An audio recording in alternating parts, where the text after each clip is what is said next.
Bonjour à tous, comment allez-vous? Chez nous tout va bien. Bienvenue pour une nouvelle recette. Aujourd'hui, un plat réunionnais que ma meilleure amie m'a appris à faire parce qu'elle le fait tellement bien que je lui ai demandé la recette. C'est un rougail saucisse. Alors tout d'abord, les ingrédients. Nous avons besoin de saucisses fumées. Voilà, donc certaines doivent être d'abord cuites dans l'eau et certaines autres pas. Ça dépend de la région dans laquelle vous habitez et de ce que vous pourrez vous procurer.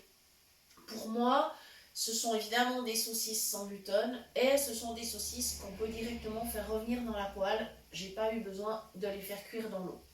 Il faut de l'ail, de l'oignon, de l'huile d'olive pour faire revenir évidemment tout ça. Il me faudra du gingembre, du piment, un petit peu de sel et dernière étape, les tomates et le curcuma. Alors les quantités, c'est en fonction du nombre de convives que vous aurez à table. Je vous mets juste en garde, si vous avez de jeunes enfants autour de la table et qui ne sont pas habitués à manger ce plat, allez-y quand même doucement sur le gingembre, le piment et le curcuma parce que c'est quand même bien fort. Voilà, très bien. Alors, les premières étapes, vous entendez que ça mijote un petit peu déjà dans ma poêle. Alors, j'ai commencé par faire revenir l'ail, l'oignon. J'ai coupé la saucisse en morceaux. J'ai ajouté, j'ai fait revenir tranquillement. Là, on est maintenant sur feu assez doux quand même. J'ai coupé mon piment, j'ai coupé mon gingembre frais. Voilà. Ensuite, j'ai ajouté un petit peu de sel, pas trop. C'est pas nécessaire d'en mettre beaucoup, étant donné que les ingrédients tels que piment, gingembre et curcuma vont donner beaucoup de goût et que la saucisse fumée, elle apporte déjà du sel aussi. Hein. Donc, on est assez modéré sur le sel. Et maintenant que tout ça mijote dans la poêle, je vais aller préparer mes tomates. Voilà, j'ai de très belles tomates. Et je vais justement les préparer. Elles sont lavées. Voilà. Donc maintenant, je vais les couper en deux. Voilà. Et je vais, avec mon couteau, enlever juste donc la partie du cœur qui est dure. J'ai pas beaucoup à enlever. Ce sont des tomates bien en chair. Donc ça, c'est chouette. Et puis, évidemment, je vais garder le jus de la tomate parce que ça va apporter un excellent goût à mon plat. Donc, je ne vais surtout pas l'enlever. Voilà, maintenant, je coupe gentiment ma tomate en petits morceaux. Voilà. Et comme je vous le dis toujours, si vous n'êtes pas sûr, prenez une planche, limitez les risques de vous blesser. Voilà, donc c'est un plat qui se sert avec du riz. Voilà. Et évidemment, il y a des variantes possibles. Hein. Si vous n'aimez pas la saucisse, ben, vous pouvez utiliser d'autres viandes, du poulet, éventuellement de l'émincé de porc. Enfin, il y a du choix. Vous pouvez même faire cette recette en version végétarienne, c'est-à-dire ben, en n'utilisant que les légumes. Alors par exemple, au tout départ, ben à la place de la saucisse, vous mettez d'autres légumes, ceux qui vous font plaisir, et puis vous aurez une recette qui sera tout à fait sympa. Alors, effectivement, j'ai pu entendre parfois dans certaines émissions de recettes que le rougail saucisse, c'était de la saucisse à la sauce tomate. C'est pas ça du tout. Hein. C'est vraiment un plat. Alors oui, bien sûr, il y a de la tomate, mais il y a surtout ces ingrédients, donc gingembre, piment, curcuma, qui donnent vraiment la caractéristique du plat. Et au sujet de ces ingrédients-là, je vous fais une petite précision. D'abord, ce sont des ingrédients qui sont reconnus comme étant des anti-inflammatoires, des anti-infectieux. Donc au niveau santé, c'est intéressant d'en consommer de temps en temps. Voilà. Je vous précise juste au niveau du curcuma, parce qu'il y a certaines personnes qui en prennent en comprimé. Alors c'est très bien. Simplement, il faut faire très attention pour que le principe actif du curcuma fonctionne, c'est-à-dire la curcumine, il faut qu'elle soit activée par de la piperine, c'est-à-dire la substance active du poivre. Voilà, il faut toujours les mettre les deux ensemble. Et c'est là qu'on a le meilleur résultat au niveau des effets anti-inflammatoires. Alors évidemment, c'est sur du long terme. Hein.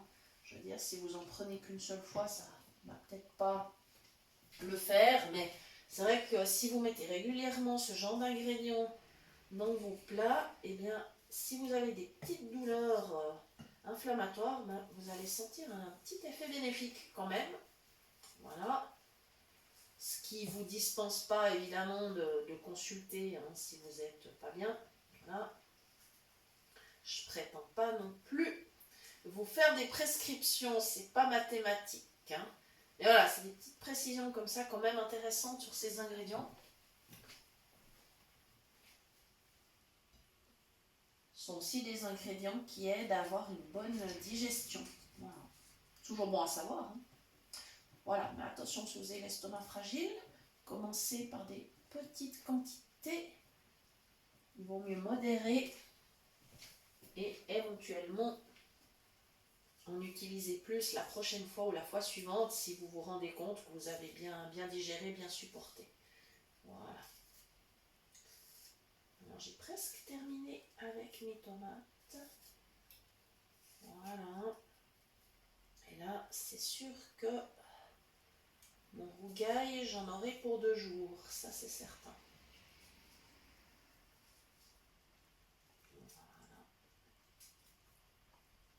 Voilà, c'est un super plat.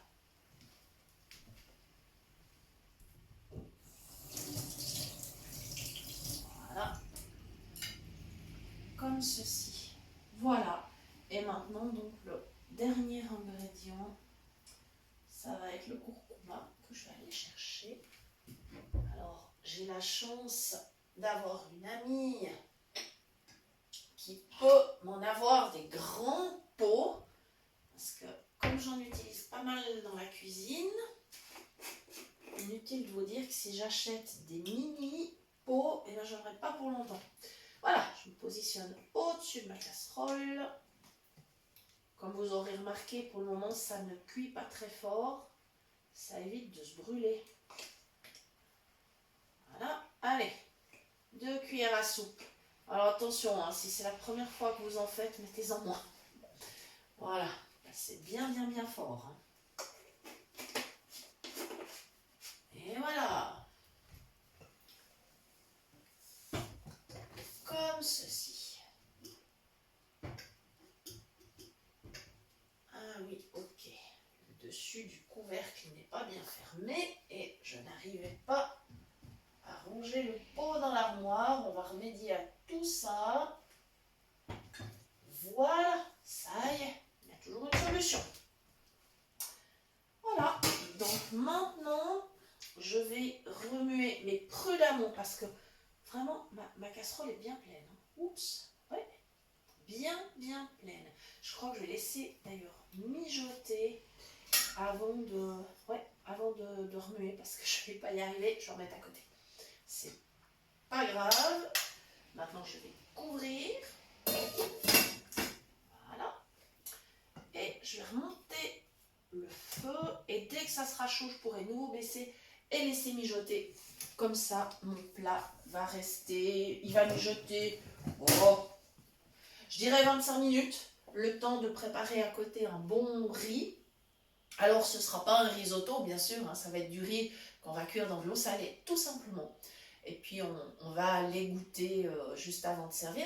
Alors, attention, hein, quand vous égouttez, que ce soit du riz, des pâtes, des légumes, voilà, toutes ces choses qu'on doit égoutter, méfiez-vous, c'est bien chaud. Donc, assurez-vous de le faire en sécurité, c'est-à-dire déjà de ne pas avoir d'obstacle sur le trajet entre la cuisinière et votre évier. Et puis, moi, ce que je fais toujours, je fais une petite pause, c'est-à-dire j'arrive avec ma casserole, je la positionne d'abord sur le bord de l'évier, j'ai bien sûr ma passoire qui est prête dans l'évier, et ensuite je verse tout doucement. Voilà, il faut vraiment faire attention. Et si vous avez les bords de votre casserole, les poignées par hasard qui sont chaudes, prenez les gants. Hein. Prenez les gants, protégez-vous, faites vraiment bien attention. C'est tout à fait faisable quand on est non-voyant, mais il faut rester quand même prudent. Moi au départ, quand j'ai perdu la vue, je ne le faisais pas du tout, c'est mon mari qui le faisait systématiquement. Et puis petit à petit, j'ai repris confiance, j'ai vraiment trouvé mes astuces et mes repères surtout.